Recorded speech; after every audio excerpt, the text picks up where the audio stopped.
Hello and welcome. I'm Carol Cram, host of the Art and Fiction podcast. This episode features Laurie Lico Albanese, author of Hester, listed in the Textile Arts category on Art and Fiction, and Stolen Beauty, listed in the Visual Arts category. Her co-written novel with art historian Laura Morowitz is The Miracles of Prato, which is also listed in the Visual Arts category on Art and Fiction. Laurie Lico Albanese has published fiction, poetry, journalism, travel writing, creative nonfiction, and memoir. She is married to a publishing executive and is the mother of 2 children. Welcome to the Art and Fiction podcast, Laurie. Thank you. Nice to be here. First off, I've got to say how much I enjoyed reading Hester. Your writing is gorgeous, for one thing. But Thank you. what inspired you to write the novel? Oh, I love that question. So, you're Canadian. Did you read the Scarlet Letter in high school? No, I have read it many years ago, but not in high school. No, it wasn't part of our curriculum. So it was a required reading when I was in high school, and I wrote my first research paper on Pearl, actually, which is Hester's daughter, when I was in high school. And then I had just finished my prior novel, Stolen Beauty, and I was thinking, what did I want to write? And my husband's in publishing. He used to work for HarperCollins. Now he works for Abrams. And we went for a walk in the park, and I knew that I wanted, because I had already written 2 historical novels that featured paintings, and I wanted to do something that involved the creative process, but I thought it would be fun to do something different. So we were walking along, and I just literally said, what about who was the real Hester Prynne? So it was a great, clean, simple question, Carol. What if there was a real Hester Prynne, and what if she could tell her own story? So that's the short answer of where I got the idea. Is I just love the idea of a retelling from someone's point of view who hasn't been heard from, sort of like James that we've heard recently, or there's a new one someone just told me, Julia, which is the character from 1984. Of course. Well, that's a good one. Right? Yeah. That's a good one. And James by Percival Everett was fantastic. And I actually read Jean Rhys, The Wide Sargasso Sea, which is, sort of a retelling of Jane Eyre, but from Jane Eyre's wife's colonialist past point of view. And there was a lot that came after that, but that was the genesis. That was the seed. Yes. Actually, I love that idea as an author myself, is looking for some of these characters. I hadn't really thought about it when I was reading your novel, but yeah, that's a great idea. In the end, I invent a character, but the idea went through a few incarnations before I arrived at that one.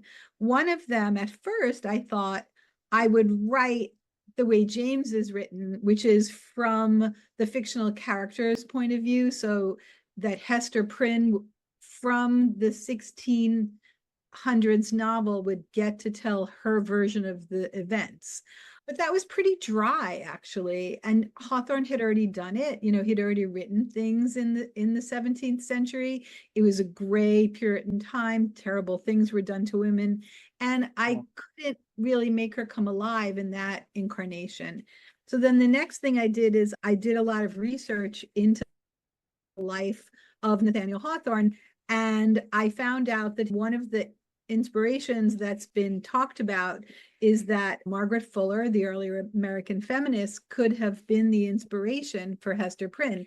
And actually, Alison Pataki, who just wrote the novel Finding Margaret Fuller, says that in her book that Margaret Fuller's early death and disgrace after having a child out of wedlock is what influenced him. But I don't take that tact, obviously. So I read about Hawthorne's life, but I did spend a good amount of time, like a year, writing a novel in which Nathaniel Hawthorne, the real person, has a love affair with Margaret Fuller, the real person. And what happened with that, it was going along grandly until I couldn't make them get into bed together. I just didn't believe it. I couldn't. And Margaret Fuller was a real person, and she was famously America's famous virgin. And I was just like, I can't do that, because I write books. My last books have all been about real people and imaginary things that they go through, but there's always plausibility and possibility. I don't write anything that's not plausible or possible. And so when I couldn't make them get into bed together, Nathaniel Hawthorne and Margaret Fuller, I had to come up with another idea. Oh, that's a heck of a zigzag that you had to do after a whole year's worth of work. That must Yeah, have taken a lot of courage to put that aside and then it, start a new one. I seem to be the queen of that. I don't know. That's not the first one, and it's not the last one that I've sort of done that with. But that was a big shift. That was a really big shift. But I had no choice, I really didn't. And I spent some more time with Margaret Fuller, but in the end, she was a hard story to tell. I think Allison did a good job with that one. She I did. know it's on my list to read Allison's book. Actually, I'd Yeah, love to get her on the podcast yeah, because yeah, that novel's on art and fiction as well.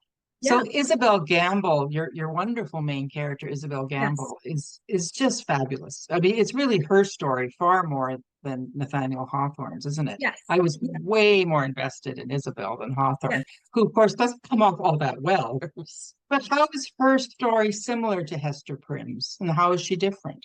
Oh, well, that's a great question. So, well, the Scarlet Letter, for anyone who doesn't recall, so it was published in 1850. I mean, a lot of younger people haven't read it, actually. You don't have to read the Scarlet Letter or reread it. God forbid, don't do homework before you read Hester. So, Hester Prynne arrives in America without her husband and spends 2 years in America in Boston without her husband. And when the novel opens, she has just been released from jail and she's holding a newborn baby. And she has this red A, embroidered A for adulteress on her dress, which, really was a mercy because they used to brand women with, an A on their chest or whatever. If Hmm. and terrible things. The Puritans were horrible. No surprise there.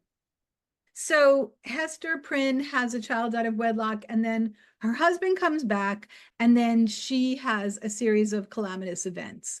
They try to take her child away from her. So the way that Isobel Gamble is like Hester is that Isobel Gamble also has, a child after out of wedlock, but that's a little bit of a spoiler, right? And the other thing that's really important is that Hester Prynne is an embroiderer. And Hester Prynne, who's been, stamped with this red A for adultery and canceled in today's parlance, right? And kicked Yeah. out of town and told to go live out in the forest somewhere.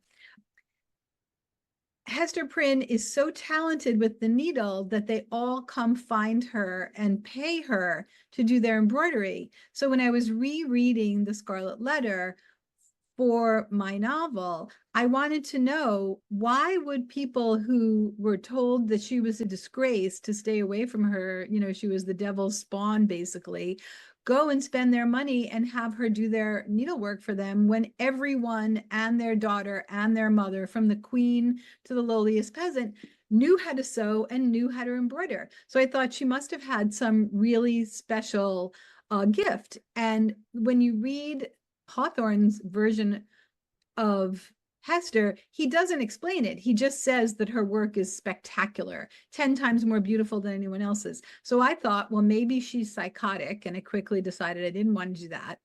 And then I knew this, I knew because I'd had a student who had synesthesia. So for people who don't know synesthesia, I do describe it in the first pages of the book, in a little intro before the book, a reader's note. Synesthesia is when people have their senses mixed up, like you might taste colors or smell music. And so in Isobel's case, she sees letters in color, and that is actually one of the most common forms of synesthesia. A is a red letter, B is a blue letter, kind of like if you had those refrigerator magnets when you were a kid. A was always red, B was always blue, C was Sure. always yellow. And it's interesting because that is the exact colors that most people with that form of synesthesia will see. Isobel does have it. Hester Prynne does not have it. Yeah, so actually, you've already answered a few of my questions that I was just going to, because Oh, That's great. I originally had the novel listed in the literature category because of the connection to Nathaniel Hawthorne, but then I read it Uh-huh. and I moved it into the textile arts category on art and Nice. fiction Yeah. because it's really the story of, as you said before we started the podcast, stitching as a feminist act. Do Yeah. you want to talk a little bit more about that? Because I just adored that so much. Yeah. Yeah, I actually really loved everything that I got to research about that, everything I got to do. So one of the things that's really important, as I said, in the Scarlet Letter, so Hester Prynne is abandoned, her husband's sort of her secret enemy, and she's raising her daughter, and how is she going to feed herself? So she's making her way with embroidery. And what I started to think about with her, what I started to think about with Isobel when I decided that Isobel, my Hester, if you will, had synesthesia, is that she has a gift, but that is also a curse. So that was the first thing I started with when I started with the embroidery, a gift that is a curse that is a gift. And I think, that's a kind of interesting tension that a lot of creative people can identify with, and a lot of people. So you're an extrovert, but people think you talk too much. You're a good listener, but people think you're dull. Like sometimes the thing that's best about you can also feel like the thing that's worst about you. So I was really interested in that. So the novel, Hester, takes place in 1829 in Salem. And women don't have really any agency, which is, of course, the history of women, right? We don't have any Oh, agency. yes. Right. Yeah. So it's just before sort of the Industrial Revolution. And so fabric is just becoming something that's going to be made in factories. And we have, when we meet our little protagonist when she's a child, her mother has died. Isobel Gamble's mother has died. And she is working in a little factory where she's doing white on white embroidery. So she and these other young girls, because they need tiny little hands to do their tiny little white on white embroidery, they're working for a man. They're working for the man, right? And my story in many ways was about how Isobel takes this thing that people are always trying to take away from her or co-opt from her or make money off of her with. And it's not just men, right? In the story, she has a great antagonist, not the biggest antagonist, but she has a shop owner, and a shop owner who's a woman who's basically taking advantage of her great skill.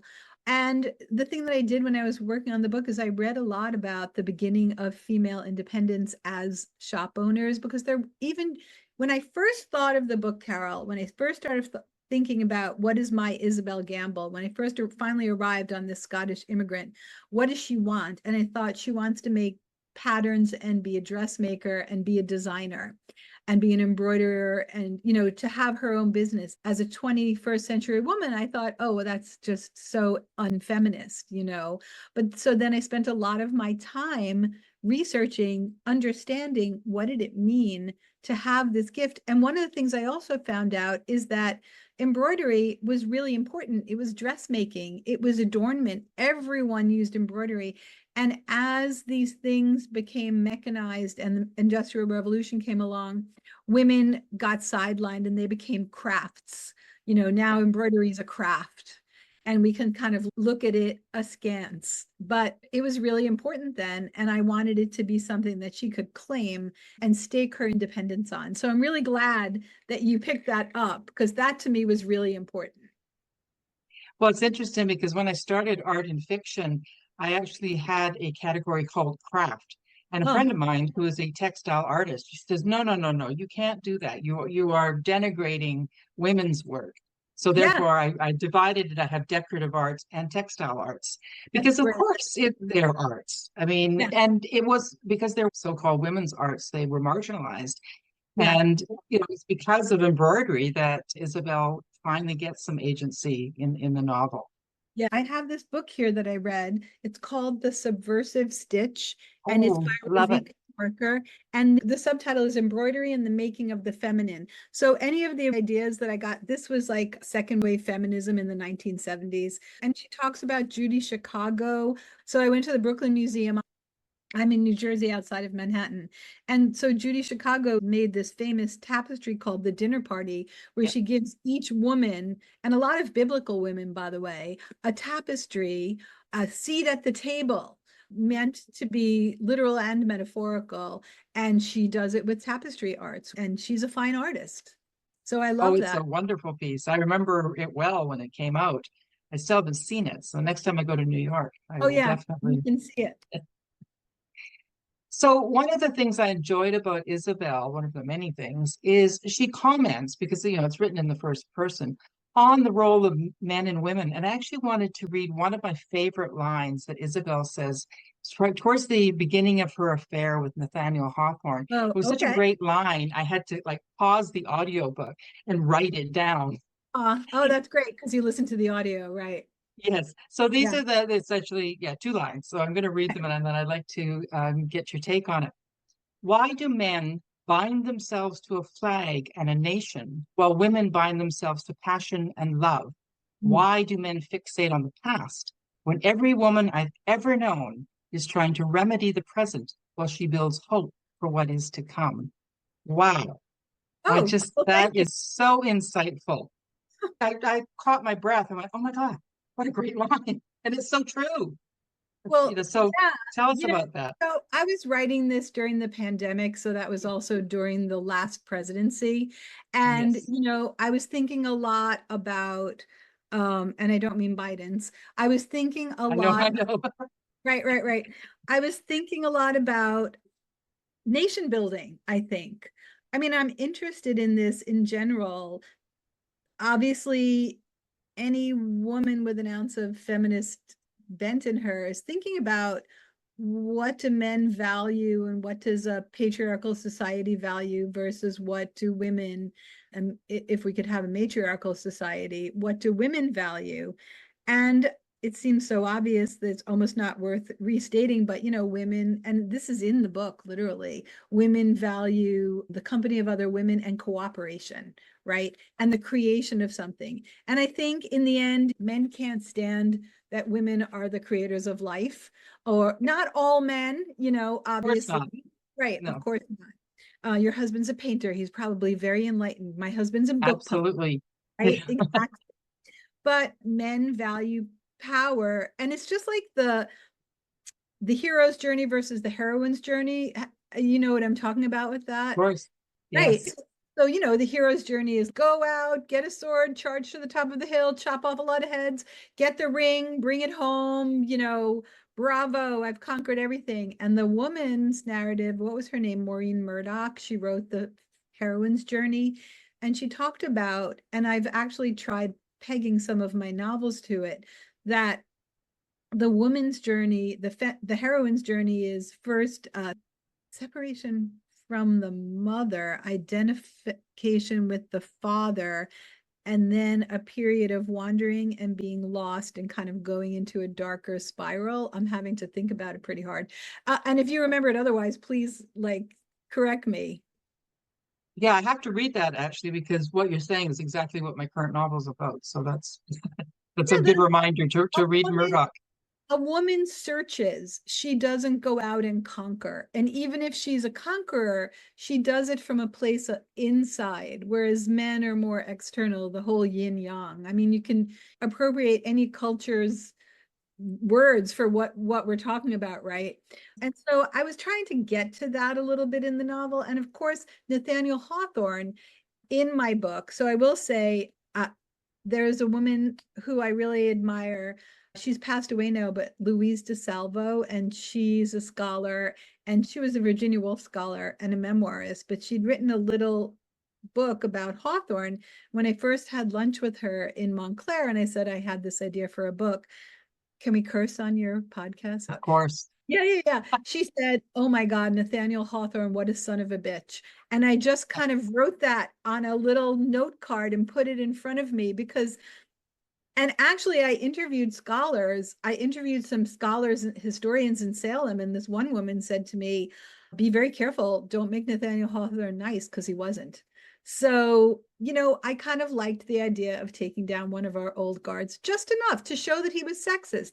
And by the way, he has an affair with a married woman. And from what we know about life, from where we're sitting now, not ingenues in our 20s or 30s, we know that men will behave a certain way. I mean, in my mind, he behaves like a cad to her, but he also behaves exactly as he would.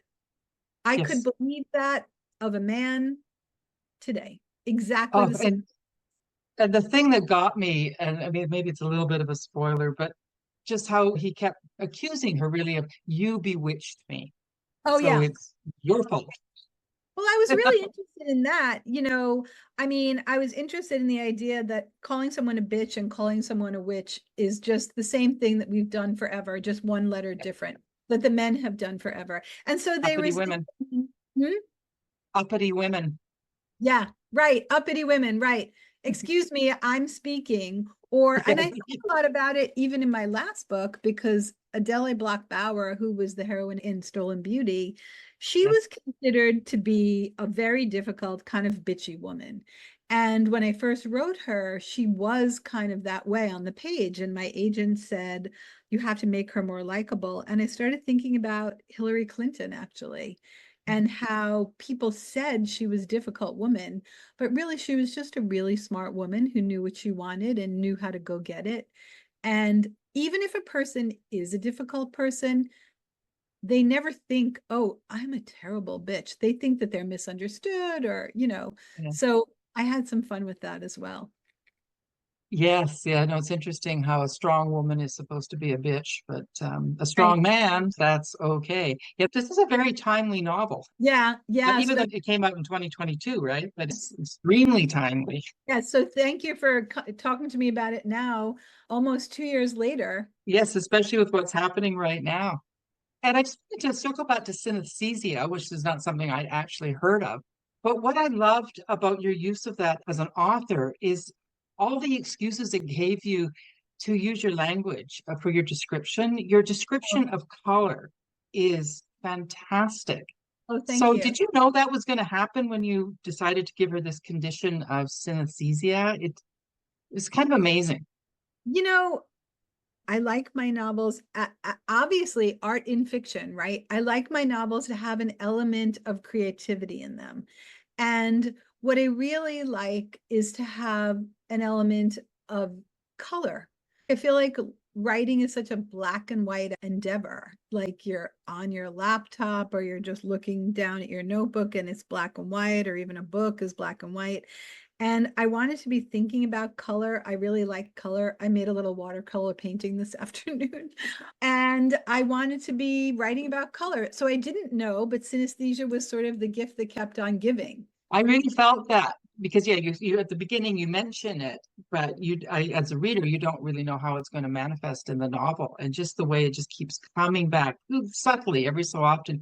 As I said, the different ways you've described color, like all the different words you had, or for how Isobel would describe blue, like robin's egg blue, or I don't know, there were so many different ones. I was always, wow, these I are such bought some great books. adjectives.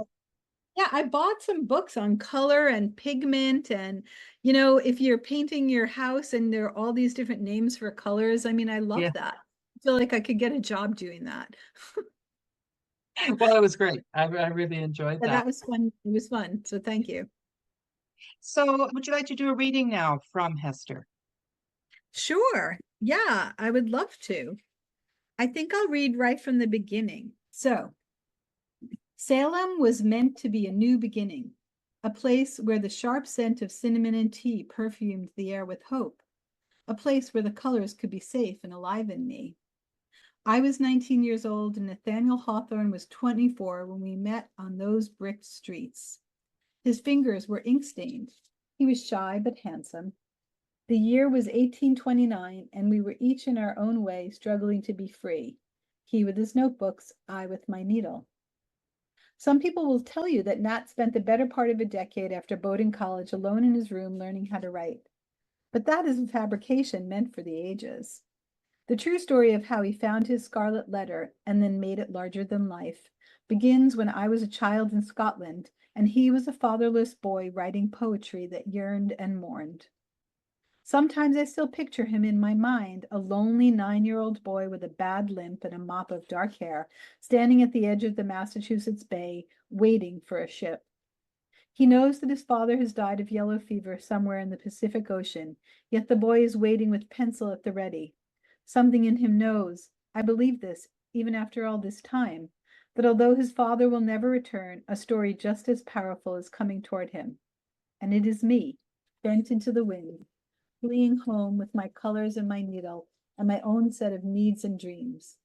It is me with my red letter secreted away. Like all the women in my family, I was born in a stone cottage in the town of Abington beside the River Clyde. I had red hair and green-blue eyes and was named Isobel for my grandmother, just as my mother was named Margaret for her grandmother. For hundreds of years, we've been Isobel Margaret, a chain of women going back and back through time, Mom said. And I liked the way it sounded, all of us red-haired girls stitched together like paper dolls. I lived in a world of magic and color then. My mother's voice, a sapphire stream flecked with emeralds. My father's, a soft caramel.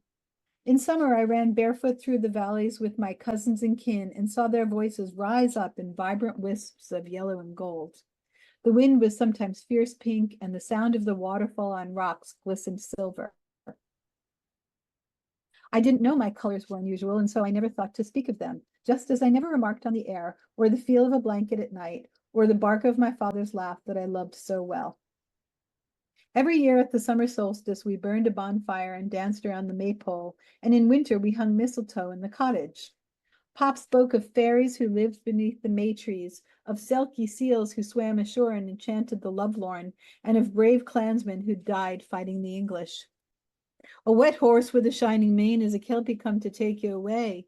Pop's voice spooled like caramel as he shook a warning finger at me. And if you swim in the river and leave your clothes out for the bean knife, she'll steal your soul, and that'll be the end of you. Don't frighten her, Mom scolded, and Pop put up a finger as if to warn me that this was our secret. But when we walked together looking for mushrooms in the spring, he spoke of sprites in white dresses who sat beside the river to wash the clothes of the dead, and of an unlikely lad who'd stumbled upon one and drowned the following day.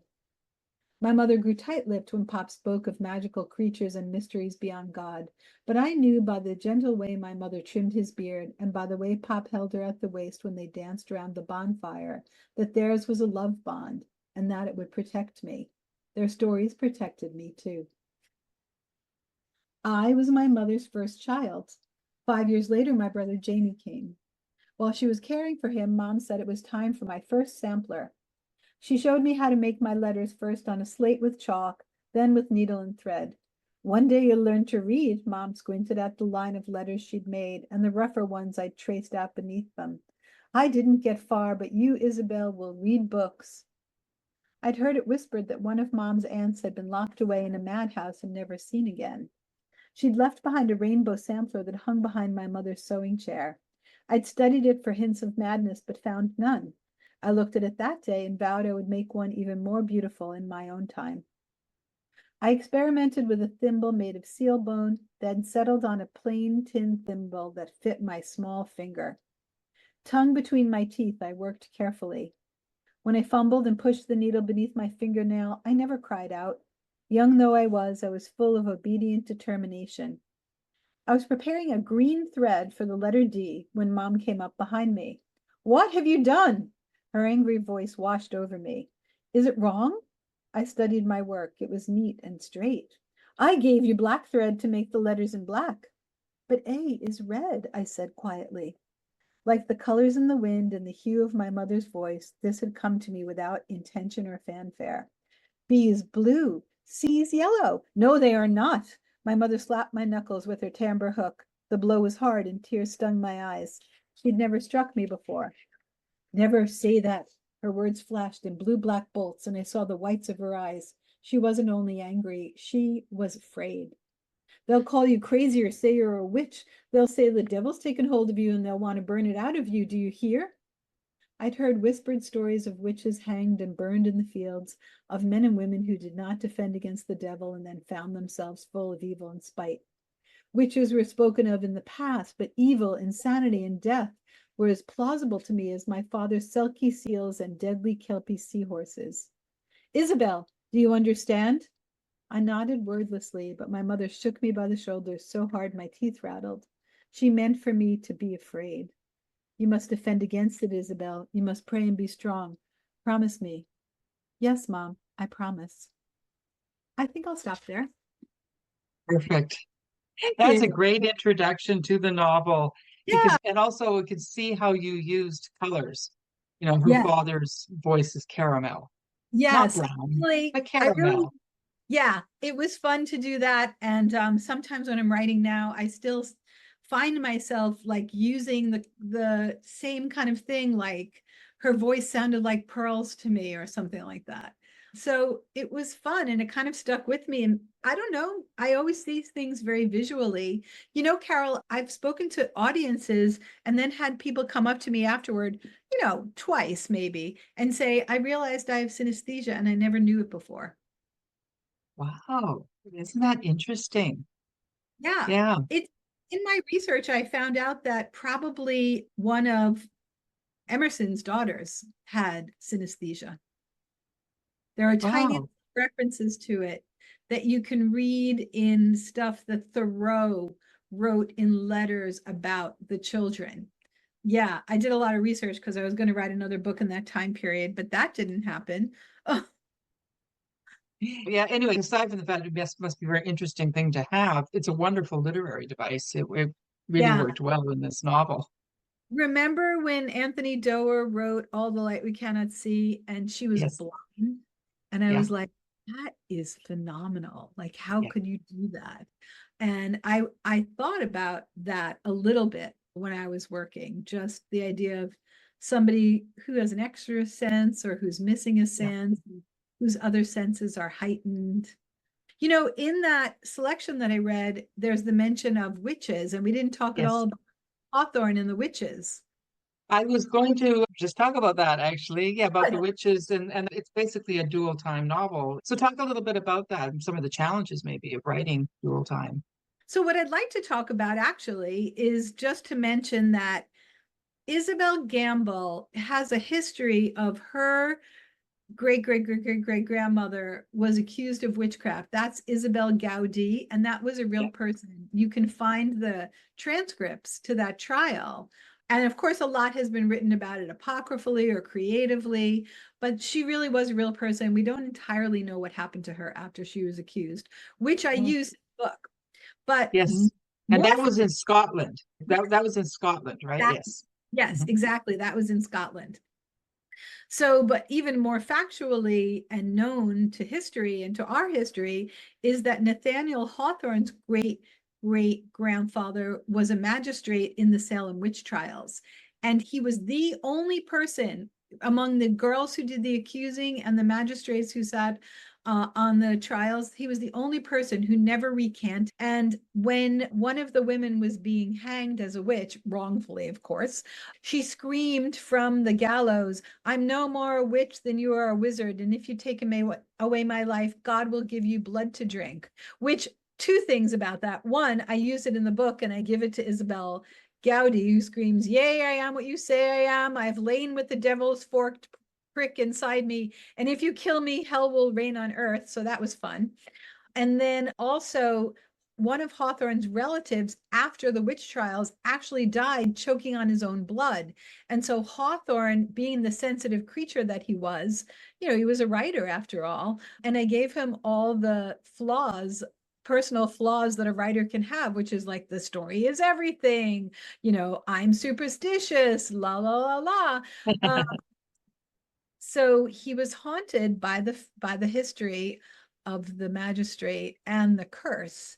And his second novel, which is The House of Seven Gables, is actually about someone who's descended from the accused, someone who is accused of being a witch, courting and falling in love with someone who's descended from the accusers. So I hid a lot of things about Hawthorne's literature and life in the book that if you know about him, you might realize, but otherwise you may not. So Right. what would you say is the theme of Hester? For me, the theme is a woman finding her own way, right? As I said before, I was really invested in this idea that your curse is your gift and your gift is your curse. But other than that, also that, that women's work, that embroidery and women's work can take you very far. That, oh, and that what we think of as our powers, men sometimes want to call witchcraft. So those Exactly. were my favorite themes in the book. And in the end, women band together in the story. And I think what women can do together, you know, Exactly. The power of community. Yeah, yeah, there's a lot of timely, as we said earlier, a lot of timely themes in this novel. yeah, thank you. So one of my goals with the Art and Fiction podcast is to inspire other authors. So what's one thing you've learned from writing your historical novels that you didn't know before? Oh my God. Every time I do some research, I learn something new. So let me think. With this novel, the entire subplot about the people of color, about the formerly enslaved people. What I learned that I only vaguely knew, that I learned very clearly working on this book, is that the North had slaves too, right? The first slave ship built in America was built right outside of Salem and set sail from Salem. So the whole idea that slavery was the Southern problem, it only happened because the North abolished slavery first. And then they also decided, Daniel Webster was actually the lawyer who decided to make that a thing, that it was the South's problem and not the North's problem. So I was really interested in that. And also I learned a lot about that whole idea, about that whole segment of society. And, one of the things I try to do in the book is take someone who's otherwise marginalized, a woman in this case, and put her in the center of the story. But I also decided, if I'm going to put a woman who's marginalized, what about these other marginalized people? I learned that when you read books written in this time period, unless you're reading Harriet Beecher Stowe, you would think there wasn't a Black person. I mean, you read Louisa May Alcott, there are no people of color. So I learned a lot about that. And, Henry James really admired Hawthorne. He wrote a little monograph about him. I didn't know that. That was really interesting. Today, I'm researching something in biblical times, and I found out that Flaubert wrote Oh, a novella about Herodias, Salome of the Seven Veils' mother. who knew? Like, I find did not out. know that. Yeah. Wow, yeah, it's amazing the rabbit holes that you go down when you're an Yeah. author. Thank you so much, Laurie, for chatting with me. I've just so enjoyed this conversation. Thank you, Carol. So did I. It was a lot of fun. I've been speaking with Laurie Lico Albanese, author of 3 novels listed on Art and Fiction, including Hester, listed in the Textile Arts category, and Stolen Beauty and the Miracles of Prato, both listed in the Visual Arts category on Art and Fiction at www.artandfiction.com.